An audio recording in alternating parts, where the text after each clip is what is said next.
Welcome back. जो question class 10 का repeat हो रहा है, अब इसमें हम लोग ये देखेंगे कुछ क्वेश्चन है, बहुत इंपॉर्टेंट क्वेश्चन है।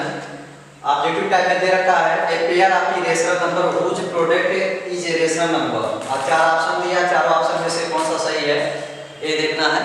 इसमें लिख रहा है a pair of rational number whose product of rational number, ठीक है, यानी ई रेशनल नंबर से आपको देखना है कि रेशनल नंबर में आपका कैसे होता है। तो सबसे इंपॉर्टेंट चीज यही है, इसमें जानने को आपको ये मिलेगा कि ई रेशनल से आपको रेशनल में जाना होगी गुणे के साथ, मतलब प्रोडक्ट के साथ। हिंदी में समझेंगे, कोई ऐसी अपरिमेय संख्या है, कोई एक ऐसी अपरिमेय संख्या है जिसका गुणनखंड एक परिमेय होगा। अपरिमेय से परिमेय में जाना है गुणनखंड के साथ। तो चार ऑप्शन दिया है, तो यहाँ पे तो इसमें से प्रश्न समझ आएगा। चारों से देखेंगे कौन इरेशनल से रेशनल में आता है, यानी अपरिमेय से परिमेय में आता है। तो अपरिमेय का रेशनल क्या आता है, जिसको p बाई क्यू फॉर्म में लिख देगा, लेकिन q does not equal to 0, वो 0 आपका रहे, तो यदि उसके रूप में लिख लेते हैं तो आपका रेशनल नंबर यानी अपरिमेय संख्या होगा। जिसको ना लिख पाए वो अपरिमेय, यानी जो बटे में लिखा जा सके, p बाई क्यू के रूप में लिखा जा सके उसे परिमेय कहते हैं, और जो ना लिखा जा सके उसे अपरिमेय कहते हैं। तो अभी देखिए हम ऑप्शन को लिख सकते हैं। देखिए है रूट में आपका 16 है, तो इसको आप ऐसे 4 × 4 लिख सकते हैं ना, इसको लिख सकते हैं 2 × 2। तो देखिए इसकी जोड़ी इसकी जोड़ी, हाँ, तो ये 4 हो गया और ये 2 हो गया, तो 4 गुना 8। तो आपको यहाँ पूछ रहे थे लिख सकते ना, ये p बाई क्यू फॉर्म में, ठीक है। यानी आप इसको देखा जाए तो ये आपका रेशनल नंबर है, यानी ये आपका रेशनल नंबर दैट मींस परिमेय संख्या है। परिमेय, ये परिमेय संख्या है, लेकिन क्वेश्चन क्या है, अपरिमेय से परिमेय होना चाहिए। तो ये क्या है, दोनों परिमेय है, दोनों परिमेय, यानी परिमेय से परिमेय, तो इसलिए ये ऑप्शन नहीं होगा। दूसरा देखिए b का √5 है और रूट आपका ये 2 है। देखिए √5 और इतना है। अब यहाँ पे देखना आपको यह कि दोनों आपका क्या है, इरेशनल, दैट मींस अपरिमेय है। अपरिमेय इसको आप p बाई क्यू फॉर्म में नहीं लिख सकते हैं, लेकिन इसका यदि गुणा करें दोनों कड़ी को एक साथ मल्टीप्लाई 5 गुना 10, ये रूल पड़ेगा आपको।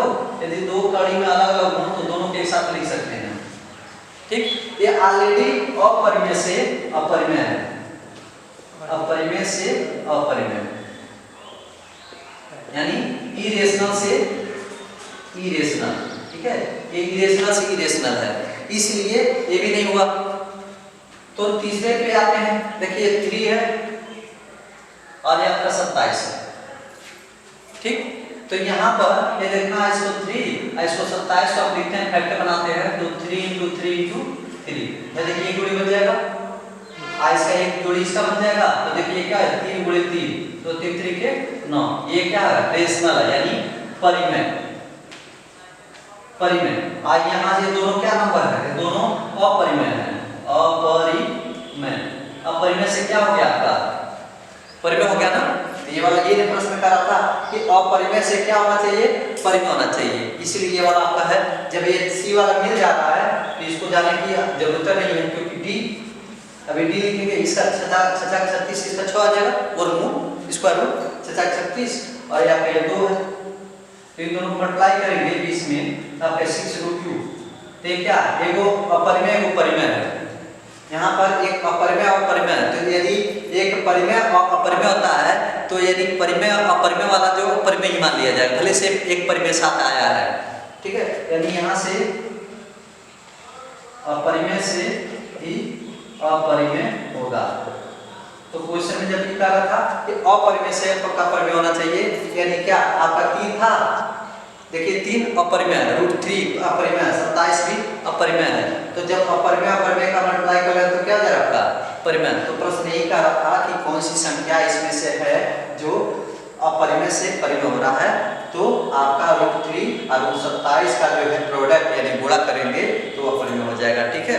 तो इस तरह से आपको पूरा डिटेल बताएगा, लेकिन जब आप पेपर में बैठेंगे तो उसको आप माइंड में कर लेंगे। माइंड में कैसे करेंगे, सोचिए क्या 16 है तो 4 हो जाएगा, 2 हो जाएगा, 4 × 8, तो ये तो परिमेय है, अपरिमेय मान आते हैं, गलत हो गया, ये नहीं है क्वेश्चन का आधार पे। ये दोनों आपका अपरिमेय है, इन दोनों का गुणा कर रहे हैं तभी अपरिमेय आ रहा है, इसलिए ये भी नहीं होगा।